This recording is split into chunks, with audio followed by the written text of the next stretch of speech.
model that we've heard about so frequently, and not just in random conversations, but in the most significant moments of our lives in prayer and in deepening our friendship with God, with Jesus. This is it. This is the place. The Gospels, we were saying the other day that how Jesus chooses his disciples differs a little bit between the Synoptics and the Gospel of John. In the Synoptics, it's here where he sees them, the fishermen, cleaning their nets, or comes upon them, always coming to them, seeking them out, as it were, coming to their office, really, going to their place of work and finding them there and inviting them to follow him. And they do.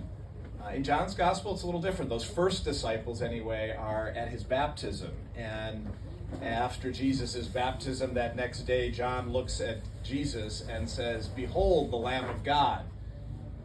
And a couple of sheepish disciples start to follow behind him. And he turns to them and asks that great question that nearly every Jesuit has used at the beginning of a retreat to instruct or invite somebody into the prayer of their retreat.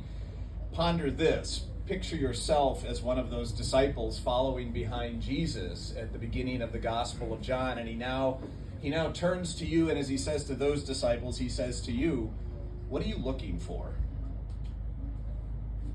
They respond with typical Johannine insight and depth, but also vagaries, and they say, "Where are you staying?" And he says, "Come and see." And so he'll open up for them not just the next steps of the journey, but he'll show them, and in John's Gospel, what he'll show them is life. He'll show them hope and life. There's one other place in John's Gospel where that instruction, "come and see," that exact phrase appears. And it's when Jesus says to Martha and Mary, "Where have you buried Lazarus?" And they say, "Come and see." Which is to say, what we show him is death, and what he shows us is life from that death.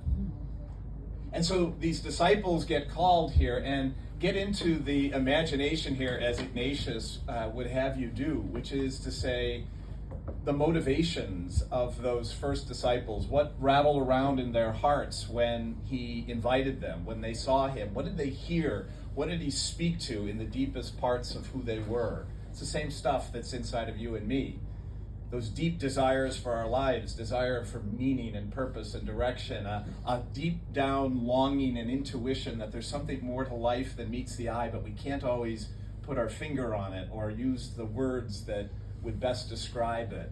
But that he somehow spoke to that he somehow touched a place deep inside of them about that more, that something more, that magis that Ignatius would talk about. And so in this place, as we were riding here this morning, Joseph was saying, Nazareth over the hill, that's the valley or the pathway that he would have taken to come to this place, making his way here to begin his public life and ministry, spend all that time, those years at Capernaum, and gather those disciples around him. And the application of senses, or letting your imagination go, take it all in, the sights and the sounds, and so much of what is exactly the same as it would have been then insofar as the landscape. And that fifth gospel insight about how the landscape shapes the way you think. We flatland people from the Middle West have a very different way of looking at the world. Whereas when your world is shaped by the hills and the mountains and the darkness of a place like this, and the waters and the, believe it or not, significant storms that could come up on this lake because of the mountains and the winds and how it would blow through, that all of that shapes Jesus and those first disciples, and he'll use it. You will never hear the Gospels the same way again because you were here today and in this place for these days. You'll have images in your head now when you hear those stories. You'll know what it looks like. And that's a great grace. That's the greatest grace of this pilgrimage that we take together. So take it in. And when we say Jesus would get on a boat and then preach to people because the crowds are so big, you can imagine it, sort of finding an area where you create a natural amphitheater, where his voice would have been amplified across the water so that many could hear him. Or as he makes his way by foot to the next place, and crowds would follow in behind, and others would drop off, and the journey would continue ultimately to Jerusalem, as we will make our journey there. So as you take this in, I invite you to just let it speak very deeply to you. The appropriation of it is to let it change you, let it come into your heart and speak to you. To look at the beauty of this place, the peace of a moment like this. Imagine Jesus and those disciples on a boat on a day like this, and in a quiet moment, maybe one of those disciples looking across the bow of the boat and seeing him there and wondering, what is this all about? Why am I so attracted to him? What is it about him that speaks so deeply to me? And they're like us, trying to piece it together over a lifetime and make some sense of it.